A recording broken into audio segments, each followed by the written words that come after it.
দেখুন, বিয়ের পর নিজের অতীত কখনো স্বামী বা স্ত্রীর সাথে শেয়ার করবেন না। নট অনলি স্বামী-স্ত্রী কারো সাথে শেয়ার করা উচিত হবে বলে মনে করি না। আজকে আপনার যে বন্ধু আছে, আ ৭ দিন, ১০ দিন, ১ মাস, ২ বছর পরে সে আপনার বন্ধু থাকবে এরকম কিন্তু বলা যায় না। সো এজন্যই আমি বলব যে নিজের অতীত কখনো কারো সাথে শেয়ার করবেন না। আজকে আমার চেম্বারে একটি ডিভোর্স সম্পূর্ণ হয়। আসলে খুবই দুঃখজনক বিষয়, ডিভোর্স আমাদের কখনোই কাম্য নয়। মূলত স্ত্রী অনেক কান্না করছিল, বাট হাসব্যান্ডের পক্ষ থেকে কোনো পজিটিভ রেসপন্স পাওয়া যায়নি। আমি আপ্রাণ চেষ্টা করেছি, ২ পক্ষকে বুঝিয়েছি, কিন্তু ছেলেটার যে ভাব সেখানে আসলে সংসারটা সম্ভব না, এবং যেটার কারণে কিন্তু পরবর্তীতে সর্বসম্মতিক্রমে ডিভোর্স সম্পন্ন হয়।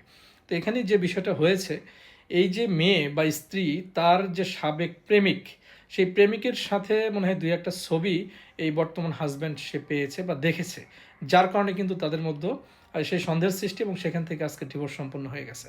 তো যে কথা আপনাদেরকে বলব যে প্রেমিক প্রেমিকারা যারা আছেন, দয়া করে একে অপরের সাথে আপনাদের ভিডিও ফুটেজ বা ছবি এগুলো রাখবেন না, তাতে করে ভবিষ্যৎ আপনার খারাপ হতে পারে। আর একটা বিষয় যে নিজের অতীত, আবারও বলছি, নিজের অতীত কখনোই কারোর সাথে শেয়ার করবেন না। যেটা আছে, যেটা ছিল, যে যেভাবে আছে সেটা এভাবেই থাকতে দিন।